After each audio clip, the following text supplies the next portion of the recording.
The rot beneath our teeth.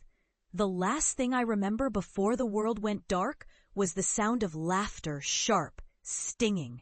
My family, the people who were supposed to understand me, stood in a line like a jury, their faces twisted in mockery. "You're insane, you know that?" My brother sneered, shaking his head as if I were a lost cause. "Haunted teeth? Cursed enamel? You've truly lost it, haven't you?" I was a dental hygienist, a profession I considered noble.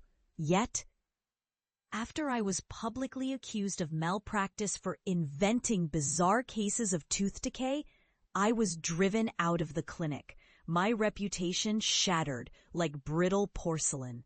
They didn't believe me when I claimed that the land was rotting, that something sinister lay beneath the surface, something that could consume more than just enamel.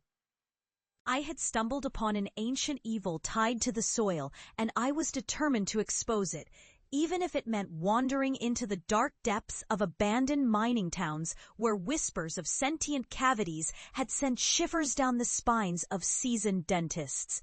Years passed in the shadows, where I became something different, a relentless seeker of truths buried beneath derision. I mapped cursed territories, studied folklore, and against all odds, became an expert in paranormal dental pathology. I traveled to places where no one dared tread, where the whispers of the land echoed through the hollowed-out remains of mining towns. Each tooth I examined felt like a warning, a reminder of the darkness I had unearthed. When I returned home, it was to a hollow house, my childhood home, where the air felt thick with unspoken words. I stood at the threshold, breath caught in my throat, memories flooding back of laughter that now felt like daggers. My family had spent years telling me I was mad. Now they would see the truth. I had achieved recognition for exposing horrors they had so easily dismissed.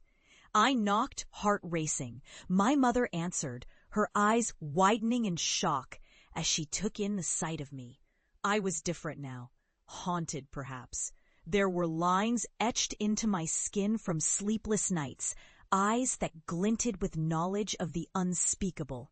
"What are you doing here?" she stammered, her voice an echo of the past. "I've come to show you the truth," I replied, my voice steady, even as my heart thundered in my chest. The truth about what I found. They gathered around the dining table, their expressions a mixture of disbelief and dread. My brother's scoff echoed in the air, but there was a tremor in his voice. "You think we're going to listen to you? You think you're a hero now?" I took a deep breath, feeling the weight of the knowledge I carried. This isn't a joke anymore. "I've seen things you wouldn't believe," I said, my voice rising in urgency. "The cases of decay I uncovered, these aren't just dental issues. They're manifestations of a deeper rot, a curse tied to the land. The mining towns, their history is filled with darkness. The people there paid a price for their greed, and it's still lurking beneath the surface.